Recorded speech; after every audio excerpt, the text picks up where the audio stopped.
mengerti masalahnya. Masalahnya kekayaan Indonesia dirampok. Kekayaan Indonesia dicuri. Kita perlu memilih pemerintah yang akan menghentikan perampokan ini.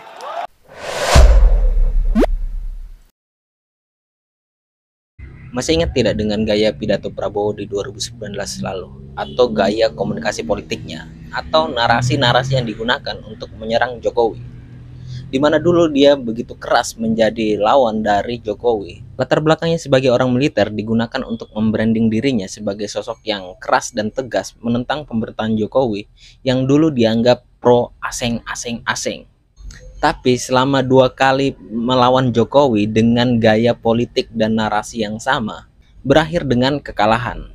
Nah, di 2024 nanti memang Jokowi sudah tidak ada lagi. Dan menariknya, Prabowo sadar betul kekalahannya dengan Jokowi 2 kali itu harusnya menjadi pelajaran bagi dirinya. Bagaimanapun juga Jokowi adalah sosok presiden yang sangat disukai oleh mayoritas masyarakat. Jadi jika dia bisa menempel dengan Jokowi, namanya akan ikut naik selaras dengan kepuasan masyarakat terhadap Jokowi. Lihat saja gaya kampanyenya atau gaya pidatonya. Dia sekarang terlihat lebih kalem, lebih santuy, lebih merangkul semua kalangan dan golongan. Terus menjauhi narasi-narasi yang menyerang lawan atau rivalnya nanti di Pilpres. Bahkan Ganjar dan Anies pun disebut sebagai putra-putra terbaik bangsa. Dia berusaha mengcopy paste gaya politik atau gaya komunikasi Jokowi. Bagaimana dia juga selalu berbicara akan komit menjalankan visi dan misi Jokowi nantinya ketika dia terpilih jadi presiden. Ini seakan-akan Prabowo itu bertransformasi menjadi Jokowi versi yang kedua. Dia juga mengakui dengan terang-terangan dia memang banyak belajar dari Jokowi. Bagaimana cara komunikasi politiknya, bagaimana cara jadi sosok yang menyenangkan, banyak disukai semua kalangan. Setelah melakukan itu semua dan hasilnya apa?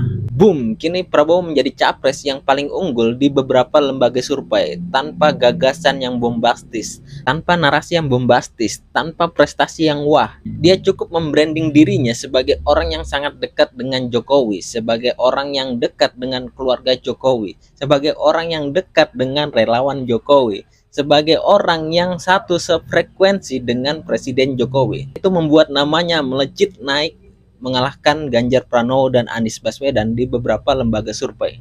Betapa bermanfaatnya menggunakan efek dari Jokowi ini. Itulah yang dimanfaatkan oleh Prabowo saat ini.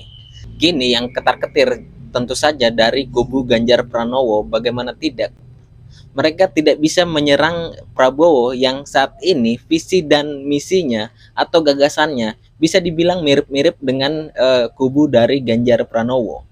Mau diserang gagasannya mirip, mau diserang visinya mirip juga, yang ingin melanjutkan pekerjaan dari Presiden Jokowi. Jadi mau diserang lewat mana, apa celah yang bisa menyerang Prabowo saat ini? Jika seandainya mereka beda visi atau beda gagasan, itu mungkin akan lebih mudah mencari celah untuk menyerang Prabowo. Tapi masalahnya mereka saat ini sangat mirip. Coba perhatikan juga YouTube yang menjadi pendukung Ganjar Pranowo atau PDIP seperti Cokro TV dan Siwor TV. Konten-konten yang membahas atau yang ditujukan untuk menyerang Prabowo itu hanya berkutat dengan isu HAM di tahun 98 dan rekam jejak Prabowo di 2014 dan 2019.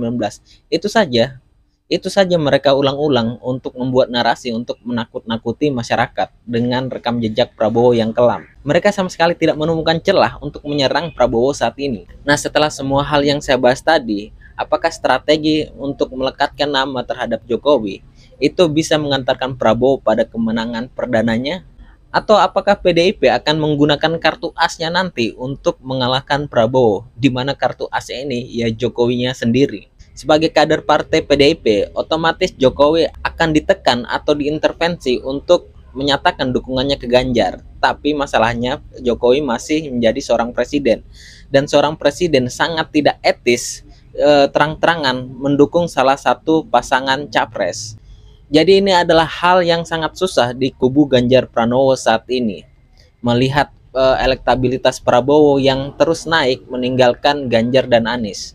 Jadi tidak berlebihan jika saya mengatakan Prabowo Subianto adalah target utama saat ini dari kubu Ganjar Pranowo.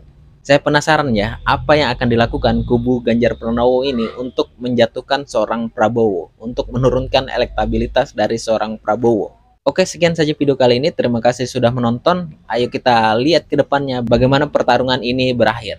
Dadah. Ya, kita harus mengakui kepemimpinan Pak Joko Widodo berhasil. Dan saya berniat untuk meneruskan agar Indonesia kuat, makmur dan jaya. Terima kasih.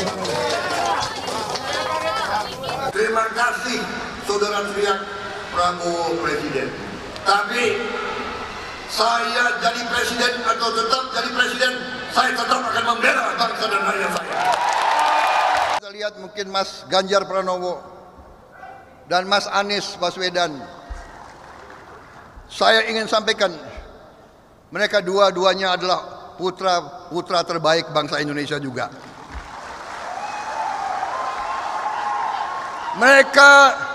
Mereka juga niat untuk berbuat yang baik untuk bangsa dan negara. Mereka juga, saya kenal, mereka juga sahabat-sahabat saya. Jadi jangan kita mau diprovokasi, jangan kita menjelek-jelekan siapapun, saudara-saudara sekalian. Saya berinteraksi sama beliau, walaupun kita pernah rival, walaupun kita berseberangan dulu, kita berkompetisi, dan walaupun saya dikalahkan 2 kali, tapi saya merasa beliau hatinya sama dengan saya. Beliau cinta merah putih.